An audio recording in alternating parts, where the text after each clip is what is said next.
Hello, ladies and gentlemen, and welcome to another episode of the TNT podcast, episode 7. So, yes, if you guys have noticed by now, it's me again, Vikas, hosting today, as BK is unfortunately unavailable to join us. But still, we have a lot of exciting topics to cover today, and hope you guys enjoy it. Yeah, and before that, I'd just like to remind you guys we are available on both Spotify and YouTube. So please follow us on Spotify and like and subscribe to our YouTube channel. Also follow our Insta page at the Next Team SG, where you can participate in fan polls and be featured on our show on a weekly basis. Okay, so let's dive straight into the recent results. So one standout result for me is the Liverpool-Chelsea match in which Chelsea beat Liverpool 1-0 and extending their record at Anfield has now been breached. For the first time in their whole history, they've lost 5 times in a row at Anfield. And of course, when you're talking about Liverpool, we have to ask our resident Liverpool fan for his thoughts. So Tarun, please take it away. I would like to start by saying that this is not really a standout result. I think most Liverpool fans saw it coming, at least a draw, and personally, I'm not that surprised by a loss. So, I just like to put that out there. Honestly, it could have been a lot worse if Werner was a better finisher. So I'm a bit thankful for that. He had quite a few chances to score, and either saved or he missed it. So in that sense, it was not so bad for us. There was one Werner goal that was disallowed, right? Yeah, the disallowed one, Offside. I think we got quite lucky with it. He was disallowed by a hand, which technically the upper part of the hand is now a goal scoring part. So yeah, I think we will talk about that in a bit. But as a whole, it's just very depressing to watch. I was actually awake for that match, but I didn't watch the whole part. I watched until like halftime. And we were 1-0 down going into halftime, and that's usually not a good sign for Liverpool, especially in recent times. I mean, I can't remember when was the last time we actually overturned a deficit going into halftime. Yeah. It's not a good time to be a Liverpool fan. Was it because you guys were? I didn't actually watch the full. I watched the highlights. From a general point of view, were you guys playing well, or was it just another individual mistake, or what was it that? What was the reason you guys lost? This one. Really not playing that well. I think the only players who seemed really involved in the match were like Salah. Honestly, that's all I can think of at the moment. And he actually got subbed off because Klopp says it's because of a possible injury. He wants to keep Salah safe. But apparently, there's like some reports coming in saying that there was a disagreement with Salah and Klopp, and then that's why Salah took him off. That's why Klopp took him off. I also saw something about his agent. Apparently, his agent tweeted something when he got subbed off. Like his agent tweeted a full stop or something like that, and it was like a signal to like maybe fans that okay, maybe at the end of the season Salah is going to leave. And it's probably the right thing. Out of the front three, you probably want to offload him if you want to bring in like Mbappe or what. So Project Mbappe. You guys still hold Project Mbappe? No, Project Mbappe is an actual hashtag that's going on. It's actually like very. Yeah, but I don't think Liverpool are front runners for it. I think Madrid are front runners for Mbappe, I would say. Yeah, they're saving up. They're definitely saving up for also, Mbappe. Mbappe could end up staying at PSG, especially if they get Messi in the summer. Ooh. Yeah. Do you think Messi will move though? But Messi, do you think he will go back to Argentina instead? I think he wants to finish his career. He wants to finish his career at his boyhood club. That's what I know from what he said in his past interviews. So I highly doubt he'll join another club in Europe if he were to leave Barca. I feel like he's still at that level where he can play in Europe, where he could easily go to PSG, play another 2 to 3 years, and then eventually return to Argentina. So I still think it's a possibility, especially because Neymar is one of his best friends in football. They play well together. I mean, we've seen them playing well together. They won trophies together. I feel like it could be an attractive opportunity for him to win a Champions League before finally going back to Argentina. Yeah, true. Okay, yeah. But yeah, just to going back to Liverpool to wrap up. We just look very uninspired at the moment. There's no real drive in the team. I feel like I've been saying this over and over again for every single time we talk about Liverpool. But that's the truth lah. That's the truth. That's all I can say at the moment. So what do you think will rejuvenate you guys? Do you think the return of Van Dijk will suddenly just make things all better, or is it something more deep rooted within the club? I think the return of Van Dijk will be good because it's definitely gonna be a morale booster for the team as a whole to see one of the best players back and firing. But it's really gonna take a string of good performances to boost the morale back to where it was maybe start of the season even or last season. Mm-hmm. Would you guys consider yourself title challengers the next season?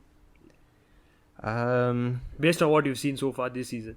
Probably, yeah. Or do you think I mean, we have the squad for it. Maybe if we can keep people fit, we should be able to put in a decent challenge. Interesting. Do you think Jota coming back will improve the... Oh, yeah. That's definitely going to make a difference, I would say. Our when front three, especially Firmino and Mane. Oh, he came back today. Oh, okay. Yeah. Especially Firmino and Mane, I think they could use some time off and just to be rotated out by Jota. That's going to be good. And we've all seen how good goal scorer Jota is, so I'm definitely happy to see him back. What's going on with Mane, by the way? Like, he's having a very underpass season for his standards. Yeah, he is lah. I mean, it's not just him in our team.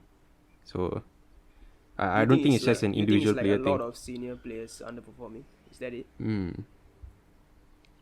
Probably lah. Yeah, I'm not sure what's wrong with Liverpool. I mean, yes, you lose one player, it does affect the team's morale and confidence and the way you guys play. But I think 5 losses in a row at home is something very, very unheard of. And it's so ironic, right? Considering how they were on this 68 unbeaten run. It's like such a... it's crazy, honestly. It's like, the most unexpected thing for things to change. Yeah. Exactly. In your history, you've never lost 5 games in a row.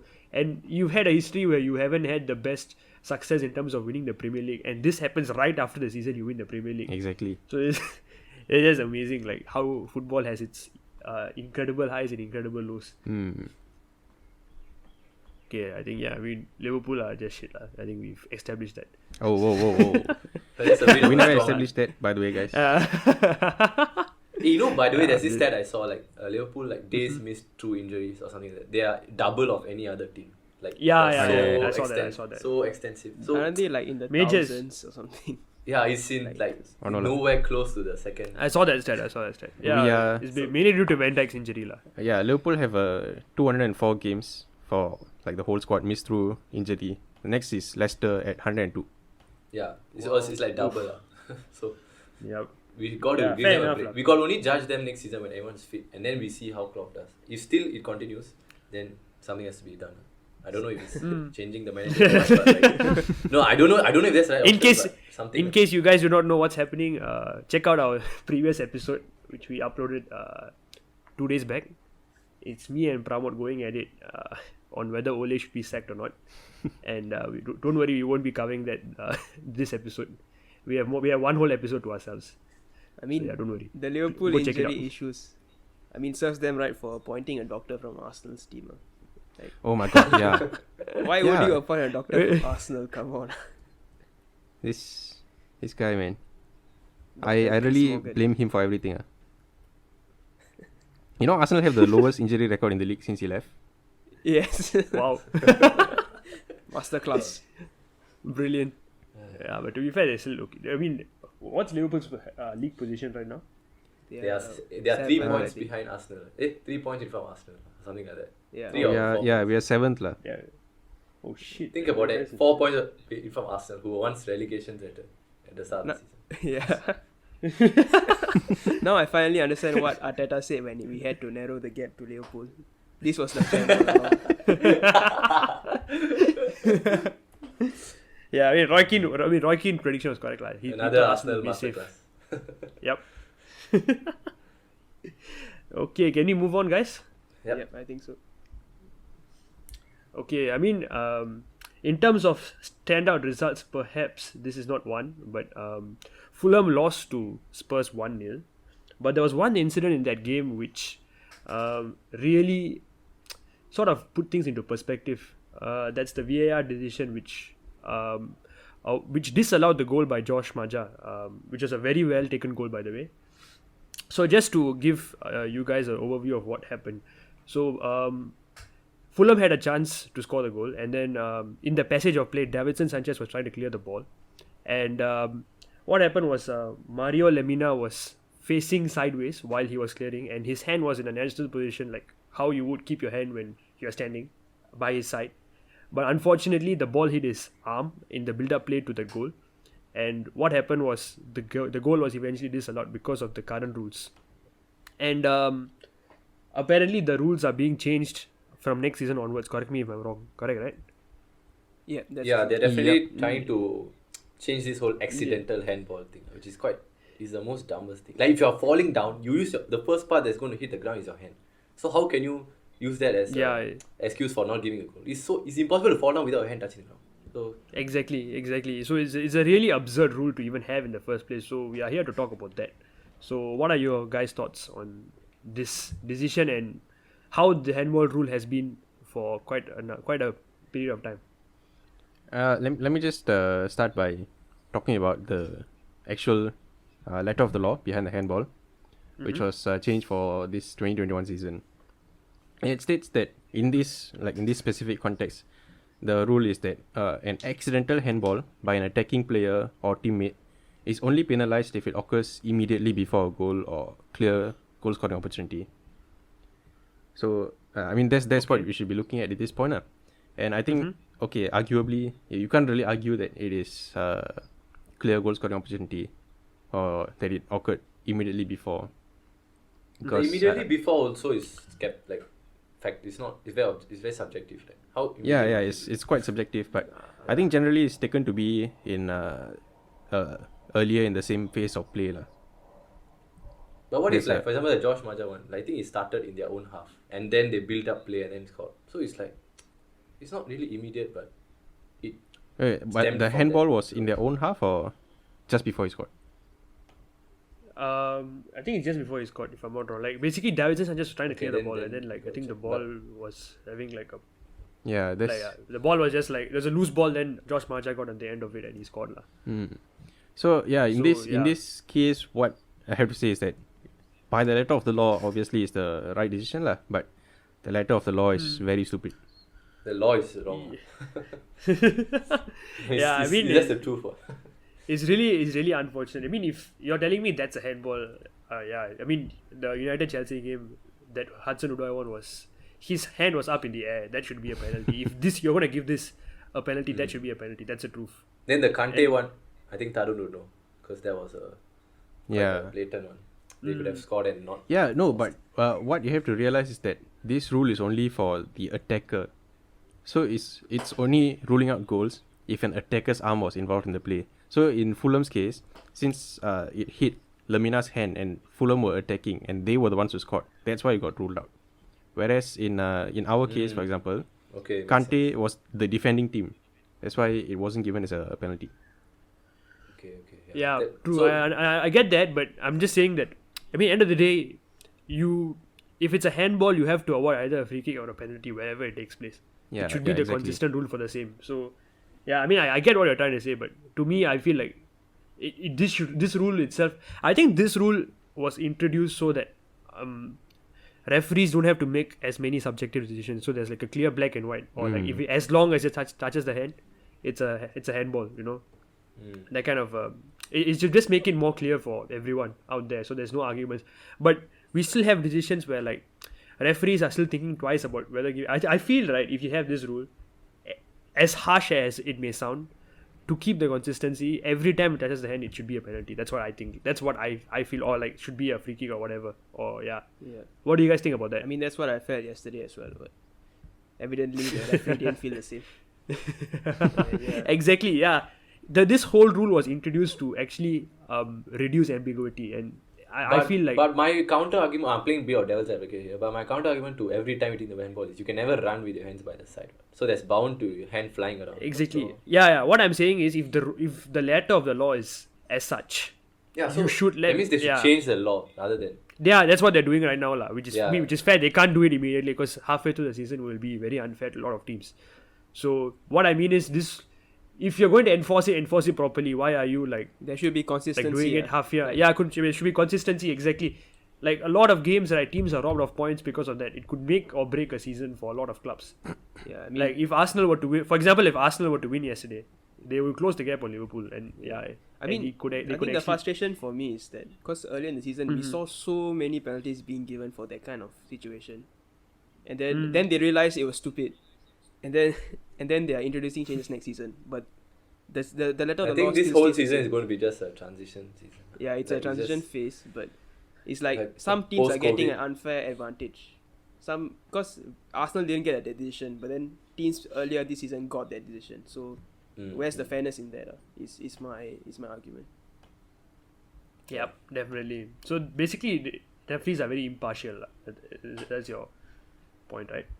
No, I don't know, I'm not sure about that, but what I'm saying is that it's important for referees to stay consistent and stay like loyal to the rules, as stupid as the rules are, because it's an unfair advantage for the teams that did get that decision, and then the teams that didn't get the decision, even though they should have gotten that decision according to the rules.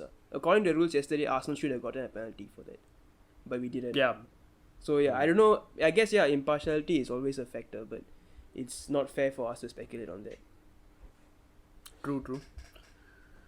Okay. Any other thoughts on this, or we can move on to the next topic? Yeah, I think we can move on. I think we have talked enough about VAR for like Yeah. it's been the Yeah, recurring definitely. theme of every episode. Definitely, Premier League referees never fail to disappoint us. Yep. All right. So now moving on to the next topic, our great Arsenal legend Arsene Wenger introduced, or rather suggested, this offside rule, which could be put into practice. So his theory is to actually let the attacking player. So okay, what I mean is, if the last part of the attacking player's body, if it's in line with the defender, that is not considered offside. If you guys understand that. So what are your thoughts on? It's the goal scoring part of the body, right? In particular, is that what? Yeah, correct. Yeah. Correct. Yeah. So basically, it changes the rule. So like the attacker can have an unfair advantage over the defender. Whether you call it not unfair or an not is unfair another thing. advantage. But Okay, maybe not unfair. No, because everyone gets the advantage. You get it? So it's not unfair. Like every attacker in the Yeah, world. okay. It's the way you look at it, like, because I'm a defender. Obviously, I'll say unfair. But Yeah. Yeah. For me personally, right, this basically yeah. like takes out the whole offside trap concept. The offside trap cannot be done anymore. You get it? Exactly. Yeah. Yeah, So, like Teams who Yeah. rely on that can never use it. So when you look at it from that perspective, then it's a massive L for like whoever's doing that. I'm pretty sure Liverpool play a lot of offside traps, right? Like not offside traps, but like a very high line. Yeah. Yeah, the better teams always play high lines. Like City, be it City or be it Liverpool, like they definitely play high line. So And like if you have like Haaland or like some super tall striker, come on lah, his trailing leg is going to be clearly on the line of you. yeah. Yeah. No, and you think about it, the speed of the game nowadays, like how fast the players are. And I mean, obviously defenders have also caught up in terms of pace, like they're not like your traditional defenders are not that slow anymore. People are actually quick on their feet, but it still gives a very big advantage to the attacker. And to me personally, I feel like that takes away the, like it's been. I mean, okay, I might sound like an old timer, but that's the way the rule has been for so long. Maybe the introduction of VAR, it sort of ruins the emotional side of the game, but the rule is, I feel the rule is fair. Like the original rule of offside is fair because attackers generally will have a big advantage if the Wenger's rule were to come into practice. And to me it's just unfair to a defender. Yeah, I think at this point they're like trying to change the rule to fit to the point where no matter how much they change, it's not going to fit. So they should just probably abolish the whole rule or just stick with it and just push the rule. Like don't keep changing it. If you keep changing it, then every season is going to be a transition season. Then there's not going to be any proper, Actually, any idea why Wenger suggested this rule in the first place? Actually? He's on the FIFA, like one of the head authorities. Yeah. As what I What mean was is his like rationale, what was his rationale behind the rule? Is it to like? Because I think he was ambiguity just of getting a lot VAR? of VAR like backlash, and then he was like, okay, maybe. Yeah, but how will this? I'm just curious, how will this actually reduce the... Because there's less Like, chances how- of, how the does line it is use this the here, the line is there, the line is so close. That you get it. The whole concept of drawing lines would be not as difficult because now it's quite obvious if you're onside or offside. You just look at the leg. And No, but now it's going to have the same problem. You'll be drawing the You still same have the line, same problem. just but at a at the different back part leg. of the body. yeah, but exactly. it's less. So, It's going to be less like controversial because your back leg will help you like determine more or less if you're like on. I think to me personally, I feel the same thing will happen. Like instead of Yeah, instead of the yeah, front, exactly. instead of the This front is what leg, I feel. yeah, it's going to be the same thing. Like there's going to be some part of the body which will be unfairly given offside or onside or whatever. Like That's why I feel that debate will be ongoing. I Yeah. think there needs to be some change in technology or something to accurately determine what is. You know what offside. they do It now? shouldn't be You know like- those. You know in like Olympic sprints, they have this like camera that follows the athletes as they run. Yeah, If they can do something that on like the that, I don't football know. pitch, right, that'll be very. But I don't know if that's too minute really, because then that will I detect feel- every single yeah. like hair that's going to be offside. So I don't. know. Yeah, true. Like, okay, one thing is like, I'm not sure if I'm correct here, okay? When they draw the lines, right, it's the referees who are drawing the lines, right? To check if it's offside or is it Yeah. computerized? No, it's think the so. So it's referee. definitely the referee. Yeah. It's a it's probably the referee, but the way the line moves, that's what I'm guessing, lah. Unless there's some AI system to it or something. Yeah, they but wouldn't be able to detect like the specific body part Yeah. to draw. It's very difficult. Exactly. Yeah. But yeah. what the So- Premier League says is that all the lines are actually already been calibrated according to the pitch and stadium. So there's very small chance of being inaccurate lah. That's the official FA line. But how much can it be calibrated? It's so subjective. Yeah. It honestly don't make sense to me. Or for me, right, there shouldn't be the concept of lines. You just ask the referee to go look at the monitor with his naked eye, see if it's offside or not, come back, finish. Don't draw lines or this nonsense. Just use his naked eyes on the monitor and see. But once you draw lines, every small like one shoulder, one like I don't know. Okay, that day you wear size 12 boots instead of size 11, then you're offside, is it? What nonsense is that? Yeah, okay, but Prabha, with what you see, if what you say comes into practice, right, there will be still that human error factor. Like if you were to Yeah, just but use the naked that's eye. what makes football. That gives me the buzz. I want to celebrate when I see the goal. I don't want to watch them score, then stop for 10 seconds, looking at the referee if he's going to be blow the whistle for offside. That ruins the the element of football. Don't you think? You talked about this, like how Yeah. middle class people love the sport. If they keep doing this, they're going to ruin the element. I mean, yeah, this is the debate on VAR itself. Like, does it ruin the emotional side of the game where you, like, I think Scott Parker the other day was talking in an interview like how the VAR Yeah. is. He's like Correct. very anti VAR and like the how word it's used for against- he's sterilizing the game. Like it's basically removing every yeah. aspect of it that's Like, not supposed to be there. I mean, to me, I mean, okay, VAR, I think the intention was good, but the way it's being used is very. There's too much ambiguity in my book, that's what I would say. Like, I feel like, for example, like some game like tennis, for example, when the review system is very clear whether it's in or out. But obviously, football is a much harder sport to determine that. But I don't know if I think someone has to come up with a system which is more black and white. It's still very ambiguous where there shouldn't be room for debate with VAR. That's the problem. If there still is, right, it doesn't really work. It defeats the purpose in which it was first meant to, like, it was created for, basically. It's like you are presenting a solution that actually makes the problem worse, which is what we've been saying. Exactly. Yeah. Yeah. So it's really quite. But you also see VAR being used in Europe, and arguably there's not as many bad calls or bad decisions. I think that's more because we don't scrutinize it. I think. I don't know. Possible. We talked about it last week, right? We don't really in Singapore. We don't really. Maybe like what follow I say the is leagues true, as lah. much. But I mean, even in just Champions League matches, we watch our own teams play. I don't think there's so much ambiguity or debates going on, right? That's Yeah, true. I guess but that's Champions League fair. happens like True. once in a few months. So I mean, it's not going to be. What kind of Champions League do you watch, bro? No, as in how many Champions League matches are there in a year, and how many league matches are there in a year? You have Yeah, that's like fair. 5 matches every weekend. Or Okay, that's fair. The whole year. Okay, fair enough. Okay, Maybe, the- maybe the talks frequency is about the lesser. volume of matches.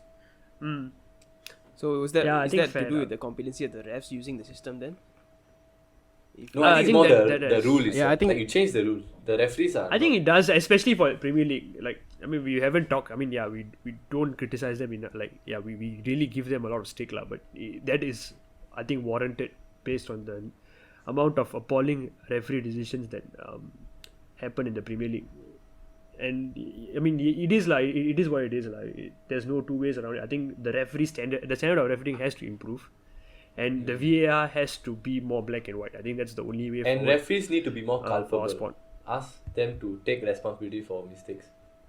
Ask them to come to the I don't know if Yeah. the decision. Ask them to be mic'd up. Maybe ask them to come to the press conference, explain the decision, tell us why you made the decision. If you don't agree, we tell you we don't agree. Finished. Actually, I mean, I think in rugby there's like a clear way they actually explain why it's a foul or why it's very black. It's like very clearly explained to the players, and I'm not sure if that same clarity is there in football. And yeah, I mean, exactly. I think communication is key, as what Pramod said. Maybe I don't know about press conference, but as long as the fans and both the players explain your decision some way. Yeah. Exactly. Yeah. Explain.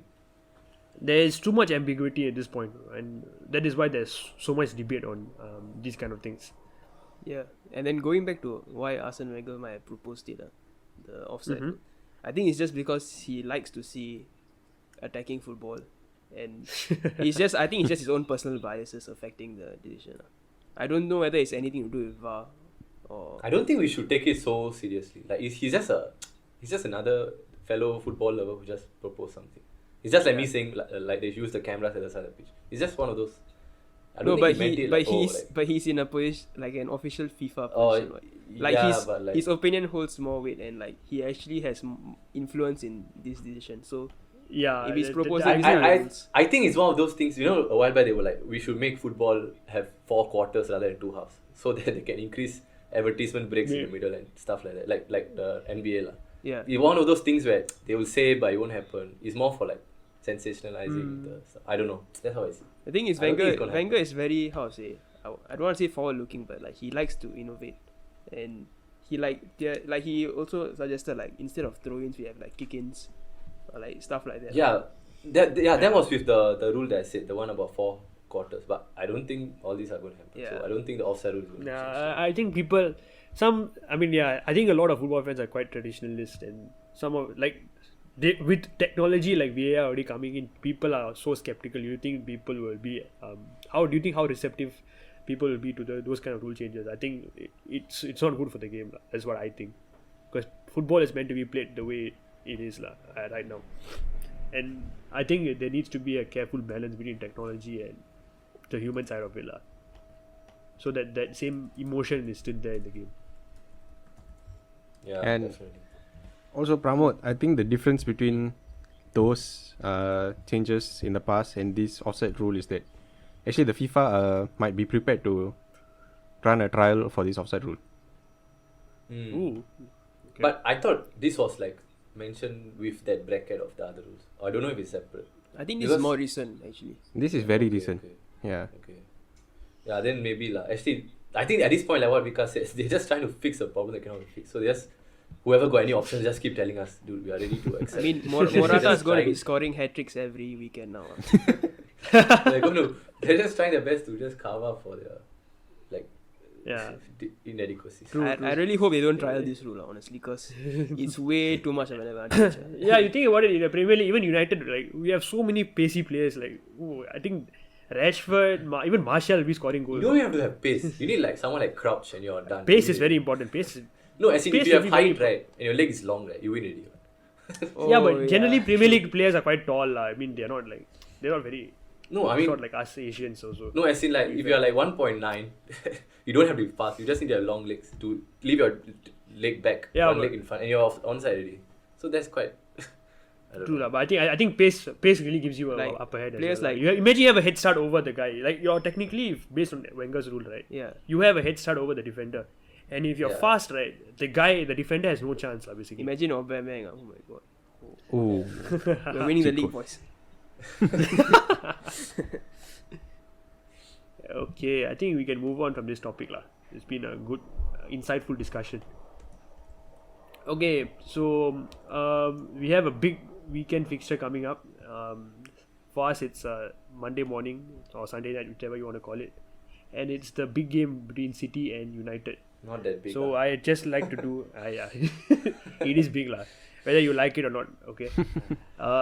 Yeah. Not looking So forward basically, we just have a quick score prediction from everyone, and I think the United fans will go last to give it more spice. So let's start with Arun. What do you think? I would say City win 3-1. Okay. I'm optimistic that United will score one. And who do you think that one will be? Bruno Pen 90 plus Fernandes, I guess. Pinandes. Yeah. Or maybe a Fernandes assist. I have it in my FPL, so either one will be fine. Yes, by the way, guys, please join the FPL league. Link will be put up in the description. Okay, yeah. Moving on to Arjun. What do you think? I think it's going to be a pretty straightforward victory for City. I'll go 2-0. 2-0 to City. Mm-hmm. Nice. Do you want to predict the scorers again? Yeah, sure. I'll go for a Sterling brace. Sterling brace. Interesting. I think it's going to be a Gundogan brace. I don't think Yeah, Sterling I wonder Sterling has why. a very bad record against United. Okay, actually, But to yeah. be fair, he doesn't really score against United. I think one Bissaka always has him in his back pocket. There's one game Pep moved him to the right instead of the left because they couldn't tackle on Bissaka's. One Bissaka, he goes on steroids against Sterling Yeah. for some reason. Like he's a man on steroids. Yeah, I mean, to be honest, our United, our two fullbacks, right? They are good enough to be in a title-winning team, Like that's how good they are. I don't think we I need agree. depth there. I think maybe the other positions definitely we need strengthening, but those two are honestly very good players. Okay, Pramod, let's go. Okay. Tell me how City are going to rip us apart. Okay, I give you my head says that my head says it's going to be a thrashing, but my heart says it's going to be a 0-0 because that's the best I can hope for. So emotionally, I want the club to go 0-0, but my head for some reason, if I look at it from a practical point of view, it's like no way I'm going to score. And look at the run they are in, 21 unbeaten. They're going to match the Ajax world record that was set by Cruyff's team in the 1970s. 26 wins. It's a world record. They're like 5 away. They have to get past Ole's tricky rates first, boy. Yeah, that's why I said I like that. A 0-0 draw would be good lah. That's what I hope for. That's the best I hope for. Yeah. Okay, for myself, right, I feel United, definitely not well placed. But as the optimistic United fan I am, why not play the odds? 1-0 win to United. As ironic this is, I won't be surprised if that happens. I mean to be fair, right, this is what I think. Whenever Ole has been under pressure, right, he has somehow got that one result which this happened last season also. Yeah, that's the thing. I mean, true. That's a true flaw. I mean, like last season, right? This was the same thing that happened. He had this amazing run with the big clubs, and somehow kept his job. Like even though his job was under so much scrutiny, so like I wouldn't be surprised if he's able to pull off another result against especially the big boys, which are City. So there you have it. I just hope That's it's not our 17 points when I look at the score tomorrow. God. You're gonna watch the match, right? I mean, tomorrow when I see the score, it's gonna be okay. 17 points and it's 10 games to go. That's like Farmers League, maybe. Arjun was right all along. Okay lah. Okay, so moving on to our next segment, which is the one you guys been waiting for. It is Shots from the Stands, and this is a weekly fan segment in which we ask you guys on Instagram a particular question, and you guys can give your answers, and the best answers get featured on our show. So this week we asked you, are the other top 5 leagues catching up to the EPL in terms of competitiveness? Why or why not? So we had a lot of great answers from you guys, and these ones particularly stood out for us. So the first one is John Ignatius. So he talks about the Bundesliga. So he says semis of the UCL where no EPL teams were in the semis, and Bundesliga has definitely been up there. People still call it farmers, but last 2 years okay, never mind. I think I mixed up the order. Brilliant. Let me read it again. Bundesliga has definitely been up there. People still call it farmers, but last 2 years, team went to semis of UCL, whereas no EPL teams were in the semis. So who would like to take this? I think we can all just pop in because for me personally, like, I kind of agree. But then again, using one Champions League like season as like an evidence is quite not the best barometer, because at one point, Arsenal and Chelsea were in the Europa League final, Liverpool and Tottenham were in the Champions League final. So, I mean, it's not the best barometer. This is one season, right? So, I don't know if it's the best measure of the point. But but to be fair, I mean, the way we say it also, like, it's not like English clubs make it to the Champions League final every season as well. Right? So it's not really.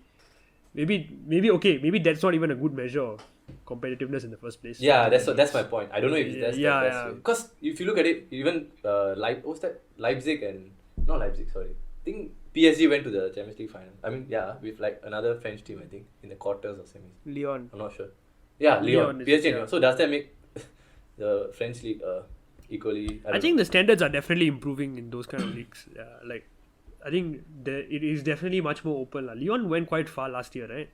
Yeah, they went semis. Semis, right? Yeah, exactly. Then PSG went to final. So I don't know if it's the best barometer. That's my thing. But yeah, it's still a good point.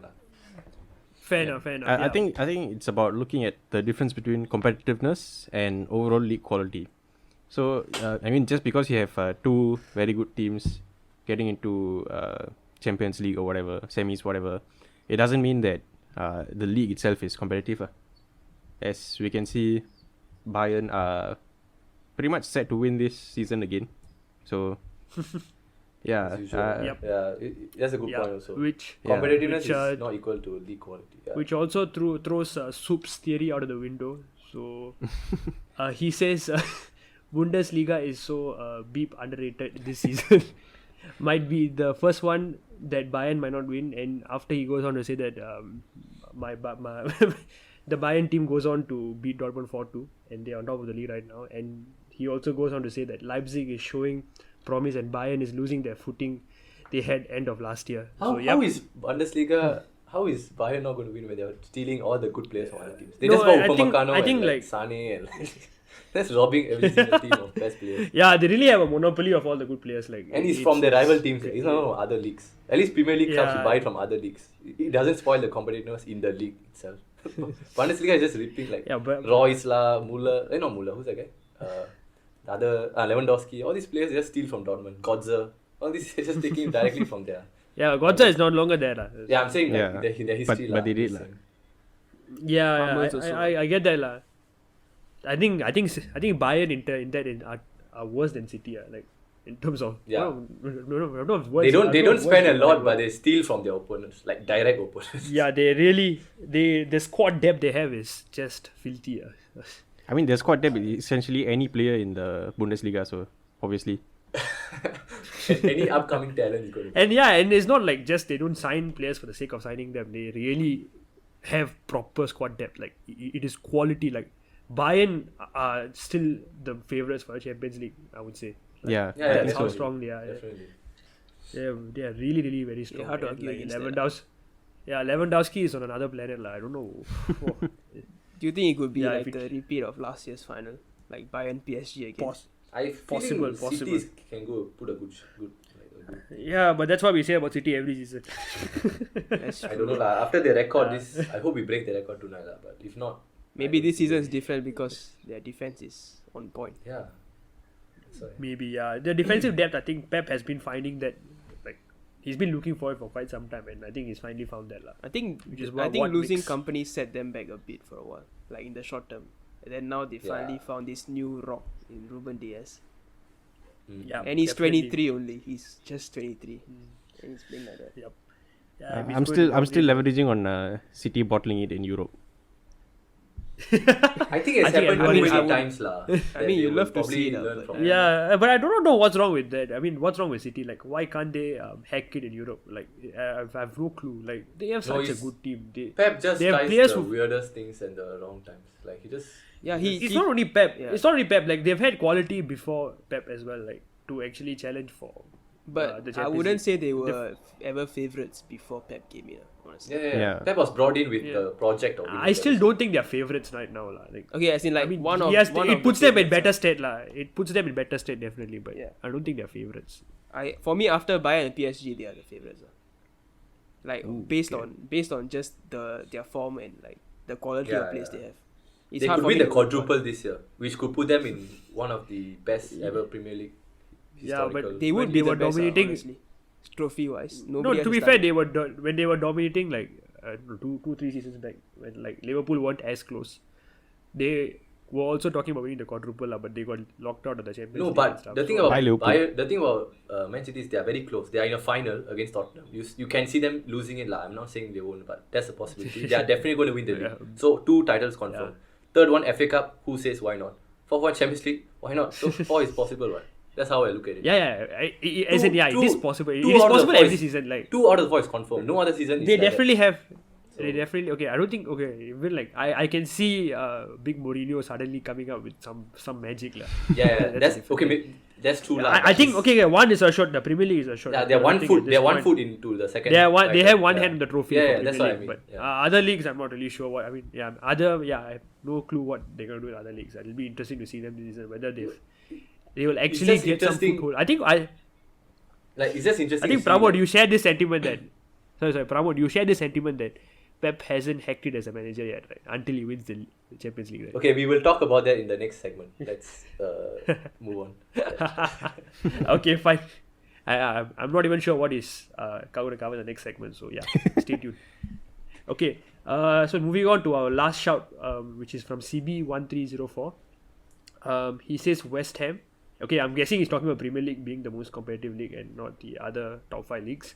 So he says West Ham were in the bottom half at the start of the season, but now competing for top 4. So yeah, I think that's a very valid point. The fact that a club like West Ham can actually challenge for the top 4 spots, which you don't see it happening as often as you do in the other leagues. The rest of you guys have any thoughts on that? Yeah. I mean, once again, I think it's down Yeah, to now- the fact that we probably just don't care enough about other leagues lah. Like, if you ask me now, if there's a West Ham equivalent in the I would say like La have you Liga. heard of like Atlanta from Syria? I Yeah, would say yeah, yeah. they're a pretty good like West Ham equivalent shout. But other than that, I really can't think of anything. Maybe Atlanta Sevilla. made it to the Yeah. Atlanta made it to the Champions League for the first time in the history of the league, So last it's, season. it's more of our scrutiny on our reduced scrutiny on other leagues that doesn't really evidently show us how good. That is true, yeah. Like I think Pramod was talking about Granada, like as an example for relegation. Because dude, Squad when I last was week. when I was Yeah, in I don't school- blame you. I don't blame you. But When I was in I- school, what I'm I would saying look at is- my phone and it would be like Barca 7-1 Granada, Messi hat-trick, Lewandowski, Messi hat-trick, Neymar Lewandowski. So I discounted Granada as a solid team, but clearly they got into the Europa League and proved me wrong. So I don't know, like, it's just Yeah. let me just pull up an example from the La Liga. Real Betis, they are currently 6th place lah in La Liga. And Real Betis last are season, decent team. Real Betis. Last season they were 15. So I think it happens in all the leagues lah. We just don't see it.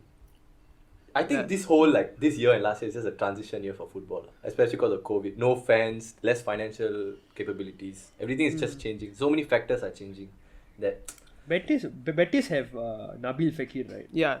Yeah, correct. Yeah, correct. Yeah, I saw the team. I use it in FIFA. I mean, that's the best gauge I have of them right now, lah. But yeah, they are pretty good. Yeah, I would say they're a pretty good. I guess team. another shot would be Lille in League One. Mm. They're also Yeah. doing pretty well. They're like near the top of the table. So yeah, there are other Yeah. examples. Is that maybe we are not aware of them. Definitely. But nevertheless, CB. and I would just like to point out that J Links is part of that revolutionized West Ham team. So whoever who said whoever BK has been nowhere to be found. yeah, that's why he's missing 2021 today. most So. improved. He's why he's missing today. Yeah, just kidding. Okay, I think that's it for Shout from the Stands. So thank you guys so much for participating. Do check out our Instagram page to participate in future Shots from the Stands and stand a chance to get featured on our show. Okay, so now moving on to the next segment, which is not a weekly segment, but yeah, we try to do it as much as we can. Football Mythbusters, and this week we have Pramod, who has a myth, which I have no idea what he's going to talk about. I think it's we Pep kind of or Pep. touched on this recently, like when we talked about Pep. But basically, I will concede my defeat to like people like okay, Praveen, if you're watching, I concede my defeat to what you say about Pep. I agree. fans in general, basically. I agree now that Pep is not a failure, because I've always been talking about how Pep failed to achieve this ultimate holy grail of Man City trying to attain that Champions League trophy. But when I want to bust the myth, what I do is I go look at things where I strongly feel something about it. Then I want to see if the facts are actually pointing to it. So when I looked at the facts, right, actually, what I thought was Pep has been inheriting all these world-class teams everywhere he went.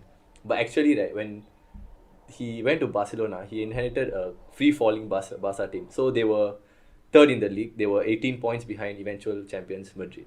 And this is for Vikas. 18 points is considered a failure. So we are going to be 17, and you're not considering it to be a failure. Just putting it there. Anyway, basically 18 points behind Madrid. Yeah. Then they sacked their previous manager. I forgot his name. Okay. They brought in Pep, who was from Barcelona B.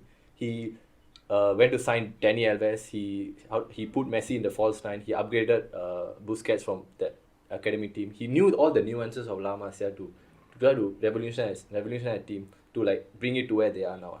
And then now when I compare it to this season, I finally see the parallels, because you can see how he has elevated people like Foden, Gundogan, I don't know, even Diaz, I think, is kind of because of the way he has coached him. So you can see how he has elevated all these players, and he has really highlighted the fact that he's not just someone who relies on money and just the inheritance of the previous manager, or like just the depth of the squad. Is that because he truly has this world-class coaching capabilities to bring these players to the next level. So when I say at the start that Pep is a failure, I would not completely take away from the fact that he has not yet achieved what Man City wanted to achieve, because they were winning the league before he came in. Now they are still winning the league. So does that show progression? I don't know. Granted, they did it with Century and Centurion points, and I don't know, this season they're going to do it by at least 20 points. Granted, they beat us today. So it's going to be it definitely kind of is an eye-opener for me to kind of see that, Pep is truly like, he can do it. He can play without a striker like Aguero and Jesus, and play without a recognized left back, play without the spine of Man City. No Silva, no Company, no Aguero. The whole spine is gone. And yet he can still win the league 3 times out of 4 years. So things like this are making me truly like understand the greatness in Pep. So I hope to anyone out there who was once like me, naive and just accepting Pep because he spends a lot of money, that's not him. Yeah. So your myth is that Pep is a failure, lah? No. What? No, as in the myth you're trying to bust. He's not actually a failure. Yeah, he's not. And people should look past the inheritance of him. They should look more into his tactical side of it and try to look past the money side of it. Because every football club these days have money. So. Yeah. But I agree with your Barca thing, lah. What about the City thing though? Don't you think that he did inherit? I mean, yes, I'm not doubting his. No, but as I said, his talent as a the manager, spine of the team. Okay, if you take the starting 11, you draw a line from the keeper to the striker. Who do you get? Joe Hart, Company, Silva, Aguero. These 4 players were the spine, right? Because that's what the middle of the team the team bases on. All those 4 players are not there currently. Hart is gone, Company is gone, Silva is gone. Aguero is not the main striker now. Now they're not even playing a strike. They're not even playing a number 9. So what I'm trying to say is he can change a team that he inherited to how he wants them to play. Now Foden is a star, Gundogan is a star, Diaz is a star, Ederson is the main keeper. So I'm trying to say he can revolutionize a team. He doesn't need to just inherit and depend on the players that he inherited. Yeah. Granted, he spends a jackal of money to do it, but I mean that's another issue. And to be fair, I think Sterling's development after he came in was exponential. Like definitely, there's a huge difference in the end product. Yeah, he was getting himself into better positions to score goals. Like, I mean, a lot of his goals were tap-ins, but I think it's the positioning under Pep which really made the difference in his game. So, I mean, I'm not doubting his talent as a manager at all, but I personally feel like he definitely has been given a lot of resources at City, which he may not have at other clubs. But I definitely rate his time at Barca. Like, I have no doubts over that. I think his Barca record speaks for itself. It's the thing that I say about free-falling Barca that no one really talks about. Is they were not in the dumps. They were not going to relegate it, but they were 18 points behind Madrid, who were like the amazing team at that point. Only after he came, he saw, Messi, I can put him in the number 9. I can sign Dani Alves from I think Sevilla or something. Then he started to put this team together. Then only granted all the players that came up from the academy were like world class . So for some reason they have the best academy or something. So But you need to have the eye to spot those players and be like, oh, okay, you are damn good. I am going to put you in my team. Okay, you are good. I'm going to put you in my team. Usually nowadays, what people do is like, oh, if the main attackers or like the main first 11 gets injured, you promote a academy player inside. That's how Rashford got his chance in the Europa League when he made his debut. That's how Trent got his chance, right, Tarun? When Yep. I think Klein got injured, and that's Klein. why. So people don't really see how much of a forward-thinking nature you need to have to promote these kind of players, because it's more of like coincidentally that you find that, oh, this academy player is good nowadays, like Trent, Rashford, even like I think so yeah lah. That's my point lah. Yeah, I think that's a fair assessment. Okay, so I think that's it for Football Mythbusters. So do catch this segment on IGTV as well. We've had 2 episodes uploaded, and we'll be uploading many more in the weeks to come. Okay, so moving on to our last 2 segments, which is the L of the week and the dub of the week. So L of the week, apparently Pramod has an L of the week. I actually have a very good L of the week. Yeah. Okay, so I don't know how many of you all watch the Chinese Super League, but I don't think many of us do. But essentially, the Chinese Super League is in the dumps now because of their lack of financial resource management and things like this. So essentially, in the Chinese Super League, there's 2 powerhouses. One is Guangzhou Evergrande, another one is Jiangsu Suning. So basically, they are like the Celtic and Rangers lah. It's just them two, and people like Ramirez, Oscar, Paulinho have all played in Jiangsu Suning. And recently, what happened? Like, it was I think yesterday or day before yesterday, the team just shut down. So his women's team shut down. Everything just ceased operations, and everything just points to the lack of the Chinese Super League being able to attract enough audience. And basically, what happened is the president wanted to really make China this East Asian powerhouse equivalent to countries like South Korea, Japan, and they wanted China to be competing in the World Cup by 2050. It was one of the goals that were written down. And then he wanted 3 million Chinese kids to be playing football, which is I think 6 times the population of England or something. I was just reading about it. It's crazy how he wanted to revolutionize how the world looks at China, because apparently we all know, I think actually China actually founded football. Their ancient sport is actually football. So it's quite Wait, what? Like they were the first ones who discovered some ancient Chinese sport that revolves around kicking a ball. And then Britain came and then saw that sport and then kind of revolutionized it and made it football and things like that. But essentially, that's why the Communist Party is very resolute on making China one of the world powerhouses, because they were kind of the traditional powerhouses of football back in those days when they actually played in the World Cup and stuff. So when looking at that and looking at how much they have dropped, they have to pay people 600,000 grand a week, 600 grand a week to attract players, and yet it's not working. Their whole team just shut down. And also Jiangsu Suning, right? Their owners are actually owning clubs like Inter Milan and things like this. It's the same owner. So when they completely drop their focus on one club and continue to focus on other clubs, it just shows the downward trajectory that the Chinese Super League is moving in. And clearly their goals are not attainable at this point. So I don't know I don't know what's the solution for this, but it's becoming to a point where you can't just keep affording good players from Europe to just try and boost your league. Oh, but they were the team that went to try to sign Bale, if you all remember. Remember in 2019? Oh, wow. Yeah, it's the same team that shut down. So that's crazy. When you can afford to pay Bale 600 grand to now you're incapable of running a club. So it's quite a big drop down, and I don't know what's the solution for this, but is the COVID thing played a big part? It could have, that's true. Probably did But it's just over ambitious project, I feel. How can you make China? Okay, I think that's I don't doubt I personally feel probably something to do with COVID. It's been financially straining a lot of clubs, and you see the amount of money the Chinese Super League pays its players to attract footballers from Europe. I think it's quite likely that they're going to be financially massively financially hit by this whole lockdown and stuff like that. Yeah. So it's not really a surprise. Yes. Yeah, no, I've just been looking at the highest paid footballers in the Chinese Super League. Oh yeah, that's another stat. Okay, before I continue, let me just say 11 of the 33 highest paid footballers are in China or something like that. Or some nonsense. Exactly, yeah. Go ahead, sir. Yeah, but the highest paid player in the Chinese Super League is Oscar, plays for Shanghai, and he's on 450k a week. And that's not 450k a week. That's not even like a peak player. Like Oscar, it's just Oscar. He was a flop at Chelsea. So Like he's not. I even wouldn't say the, it's a flop. He wasn't I a don't think. I flop. don't think it's a. Like- It wasn't a flop. like he wasn't good enough to make the first team. That's why they sold him out. No, he. Oh, I don't no, think no, he. no, No, no. no, that's no, not no, true. no, no, no, No? no. I Oh. think he was pretty good. No. He was one of the wanted to go- highest scoring Brazilians in the Premier League.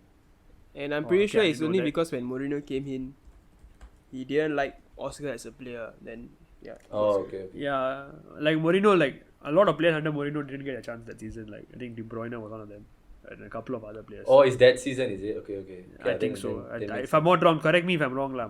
I think it's that season. If I'm not wrong. But I look at his stats, it's not amazing. It's like 4 goals in 34, 8 goals in 33, 6 goals in 28, 3 goals in 27, 0 goals in 9. That's not particularly good. Okay, I'm but just looking at perhaps- the Chelsea squad. But Yeah, perhaps it has to do with the importance of those goals. Like you never know. maybe. Because his overall play. Maybe there's some. Oh, something wait, was he in the going on. team that won the Champions League? Roberto Di Matteo. He was in the team, right? I think. Might have been.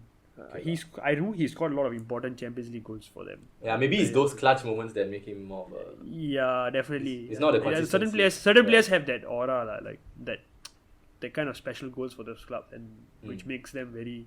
Even though their record might not be as good as you expect it to be. Yeah. Another thing, right? That club they're talking about, Jiangsu Suning, they actually signed this guy called Alex Teixeira, who Klopp wanted to bring in. Yeah, he almost signed for Liverpool. Yeah, he almost signed with Liverpool, then he rejected Liverpool, he went to China, and now they're in the dumps. Yeah. So, yeah, another Okay. example of the failure of the Chinese Super League. Okay, so I think that is a clear winner for the end of the week. So now moving on to the next segment, which is the dub of the week, and Tarun apparently has one for us. Tarun, please take it away. Yeah. So this was actually okay lah. I wouldn't say it was of the week, but it just came up on Twitter recently. So it was actually moved by something by Werder Bremen captain Aaron Hunt, and he actually denied his own team a penalty because he was a good sportsman. He accepted that he dove, and he gave out the penalty for his team lah. Wow, Yeah. that is quite rare to see. So there's a dub of the week, is it? Yep. Interesting. Any thoughts on this, guys?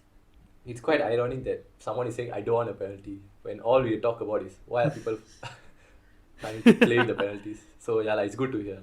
Yeah, I mean it's a feel good story lah. But yeah, I mean for me personally, I was thinking of Bayern for beating Dortmund 4-2 after going two goals down. Yeah, but mine is more of a absolute footballing result point of view. And Lewandowski scored another hat trick. Man is doing bits.